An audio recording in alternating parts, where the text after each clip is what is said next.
I think for the most part, we all just want to be healthy. And what I would like you to do is just imagine yourself in perfect health, what that would be like, what it feels like, the things you're able to do, the life you're able to live, the life without restraints. Because a lot of these illnesses, a lot of these chronic conditions really hold you back. So if you can imagine that, and then imagine living that life for, most of your entire life, up to a certain point. Let's say 30 or 40 years old, maybe 50. And then all of a sudden, you're used to living this life, and then things just kind of start going downhill. Maybe you get sick more often, you just don't feel as good, you're not sleeping as well. You have, chronic inflammation, you start gaining weight, catching colds all the time, getting sinus infections, aches and pains, and really these things just start to compound. And you just notice that life isn't as fun as it was. The things that you love to do, you just can't do because you feel like crap all the time. And I think this is something we can all relate to because I think everybody gets there at some point. I definitely got there. I got there in 2017, and my health up to that point was fantastic. I worked out all the time. I ate clean. I was living life to the fullest. I was doing amazing things. I was traveling the world. I was getting out seeing stuff. And then all of a sudden, things started going downhill.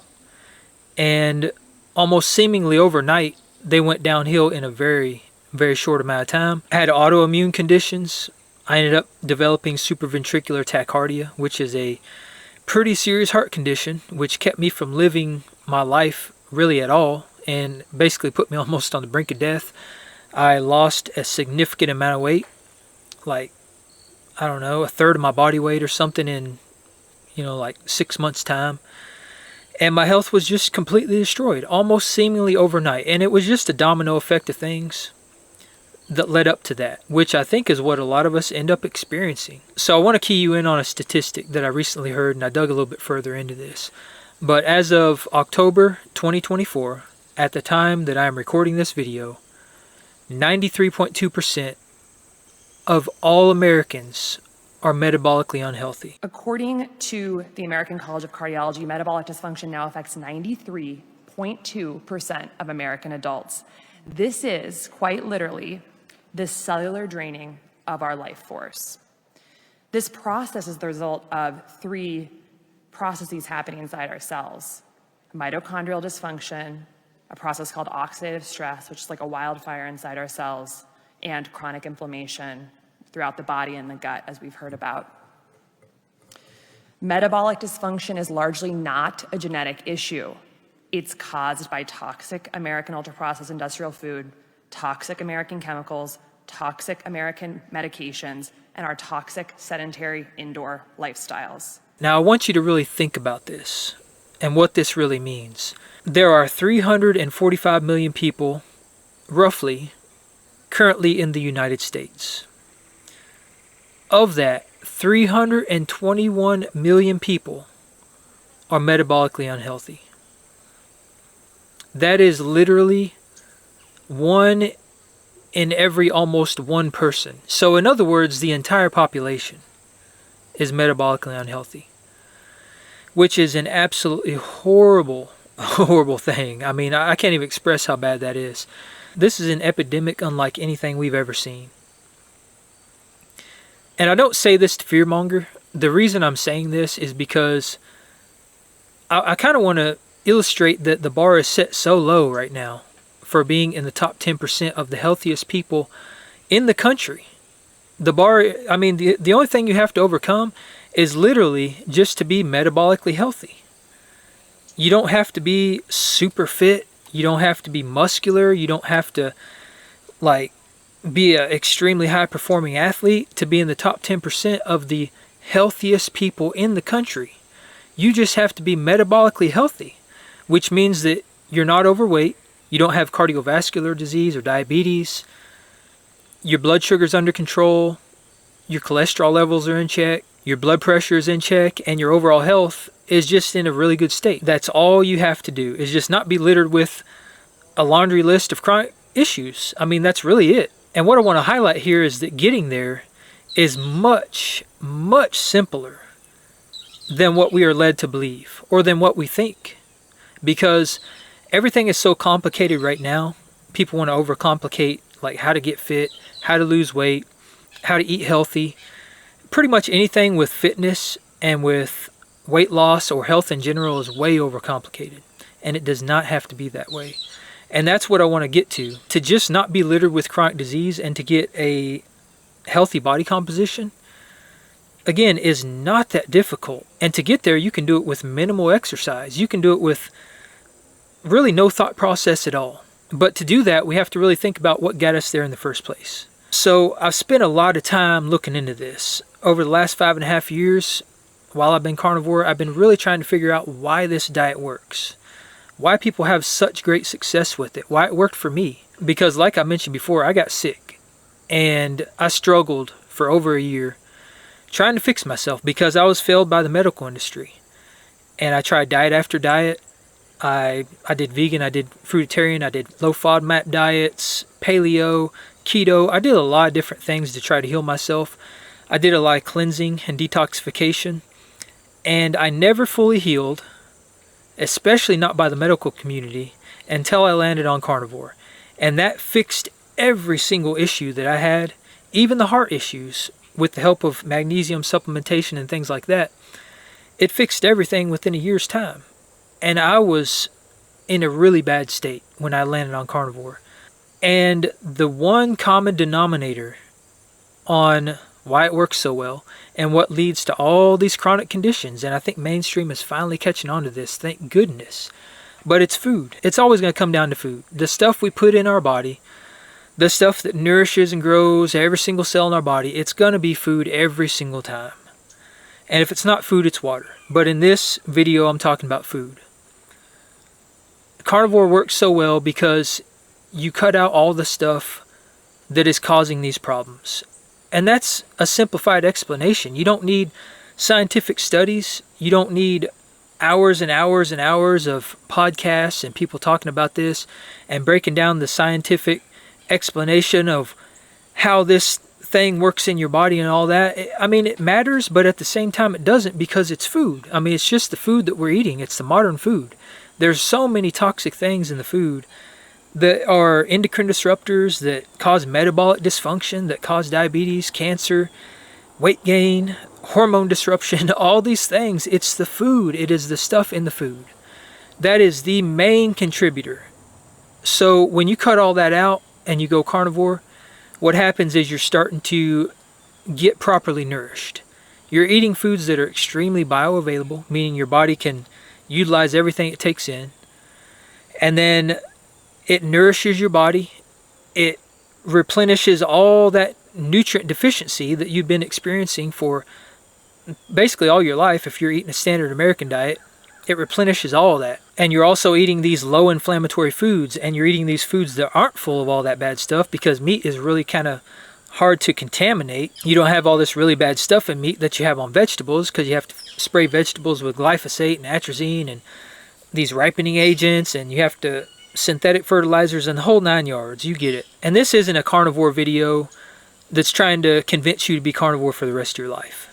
That's not what this is about. And I've said this before and I'll say it again. I really don't think everybody needs to be carnivore. I just really don't. I know there's a lot of people out there that think carnivore is the only way we're supposed to eat and we're biologically made to be carnivore. But I don't necessarily think that's true for everyone. And I don't think everyone needs to be carnivore. I think it is a very good tool that should be leveraged by anyone that wants to improve their health. And that's what I'm suggesting, is that if you want to be in the top 10% of the healthiest people in the country, carnivore is the fastest way to get there. I've experienced that myself. I've worked with dozens of people that have also had that same result, and there are now thousands of people out there that have had that same result. So if you want to bypass 90% of the population, or 93.2% of the population, and be in above the top 10% of the healthiest people in the country, carnivore can get you there. And what I'm suggesting is 90 days. The first 30 days, meat, salt, and water. Ruminant animal meat. Fatty red meat. That's the only thing you need to focus on. lamb, beef, bison, elk, venison, but all those very nutritious red meats. Tallow is a good source of fat, beef fat, trimmings, beef suet. Those are the 3 things I would focus on for 30 days. And what that's going to do is that's going to allow your body to detox. Because if you're eating a standard American diet, there's a lot of stuff right now that's getting put in your body that needs to get out. And when a lot of people experience diarrhea and loose and runny stools and digestive upset, it's usually detox. And I experienced that firsthand before I went carnivore. A lot of people claim it happens on carnivore, but if you're getting inundated with this stuff all the time, as soon as you are not getting inundated with it, your body's going to want to detox and it's going to want to come out. And that happened for me on even vegan and fruitarian, and then again on keto. And by the time I got to carnivore, I was good. I didn't have that problem. A lot of people do. And a lot of people contribute it to just an adjustment period, which it is. Don't get me wrong. It's your body's way of adapting to digesting fats, no fiber, and just a new way of eating. But at the same time, oxalate dumping comes into play. There's a lot of detox for bad bacteria in the gut, candida, and just a lot of these toxins, even heavy metals, and pretty much all this other stuff, PFAs, phytolates, parabens, the antibiologics, all this stuff is now having a chance to get out of your body because you're not putting it back in there. So that's usually what happens. And that's why I say the first 30 days very, very strict, because you could pretty much assume that 30 days is going to be your adaptation period. You're going to adapt during that period. And then by the end of that, all that stuff should have cleared up. And then you can really start reaping the benefits. And I think that's where a lot of people do this wrong, is that they try it for 30 days and they're like, it sucked. I had diarrhea the whole time, or whatever it is. I felt like crap. It's because you're detoxing. It's because all this stuff's coming out. The keto flu is very real, and that's what the keto flu is detoxing. So during that initial 30 days, you may want to just taper off of the foods you're eating and slowly replace those foods with animal products, with red meat. And that gradual transition can a lot of times lessen the negative side effects that you might experience within the first 30 days. So you get past that, the next 60 days, add in pretty much anything you want as long as it's an animal product. It's very, very simple. You don't need to overcomplicate this. The only thing I would avoid is conventional dairy and cheese. Any kind of dairy, unless you know for sure that you tolerate it very, very well, I would avoid dairy for the entire 90 days. Because dairy can be very inflammatory for a lot of people, and they don't realize it until they cut it out. But aside from that, eat to satiety. When you're hungry, eat. When you're full, stop. Eat as much as you want. Even if you're overweight, eat as much as you want, because your body's going to need this nutrition. And if your body's telling you you're hungry, eat. And make sure it's fatty red meat. You might want to add a little bit of fat in if you don't feel like you have enough energy, or if you're getting hungry too often. But it just comes down to listening to your body. That's really all you have to do, is just listen to your body. What's your body telling you? Are you hungry? Eat. If you're not, don't eat. Don't overcomplicate this. The only other important factor when starting a carnivore diet is making sure you're getting plenty of electrolytes. Because along with all this oxalate dumping and the purging of all these toxins that are coming out of your body, you're going to be losing electrolytes. And in the absence of carbohydrates, your body does not hold on to electrolytes as easily, especially during the adjustment period. So salt your food to taste. That's all you need to do. If you feel like you're getting lower on electrolytes, your energy's tanking, you're getting cramps and stuff like that, consider adding magnesium or potassium in there just for a period of time until you get past the initial adjustment period.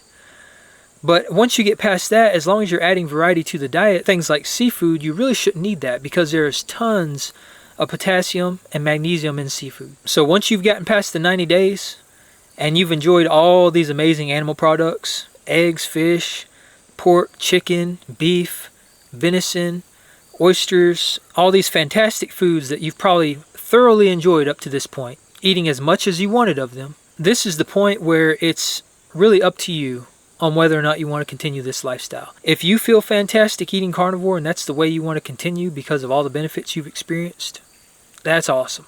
That's what happened for me. It's been 5.5 years for me, and I do not see myself going back to eating any other way, because I've taken the time and I've experimented with other foods, and I know how these foods affect me. And I know that nothing makes me feel better than fatty red meat. But if at the end of this 90 days you feel that this is not for you, here's what I would suggest, is that you don't just go back into eating all these toxic foods, because you're going to wind up in that 93.2%, and you don't want to be there. You want to keep yourself in the top 10% of the healthiest people in the country. And again, just by doing this one simple change can get most people there within 90 days, which is baffling. And just imagine if you did that even longer, but we're just talking about 90 days. But at the end of that 90 days, the only rule that I would say is that you focus on real whole foods from here out. And as often as possible, you make sure those foods are sourced from people you can trust. Local farms, local communities, butcher shops, local producers, things like that. The moment you start buying food from the industrial food complex is the moment you start reintroducing a lot of these toxins. And that applies to any real whole food as well that is not organic. I'm talking fruits and vegetables, nuts and seeds. And I would limit grains in any capacity as much as possible. They're not necessary. Most of them are going to be GMO, and most of them are going to be doused in pesticides and herbicides. I would avoid that at all costs. Fruits and vegetables, if you enjoy them, introduce them. And here's how I would go about doing that. And this is based off my personal experience from experimenting with different foods, reintroducing them to see how they affect me. I would add one food in at a time, test it once, and see how your body responds. If you've been carnivore for 90 days and the food is going to affect you negatively, you're probably going to know within the first half hour to an hour. If you have a negative reaction, I would retest that food 2 more times. If the negative reaction happens those 3 times, that is not a food that's optimal for you, and you probably shouldn't consume it.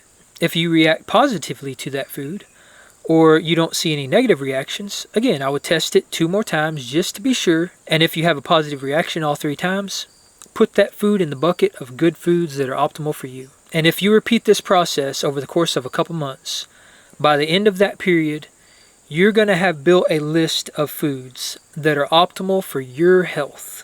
And suddenly you've just become your own health and nutrition expert. Nobody else in the world can tell you what works better for you than yourself, because you've tested it.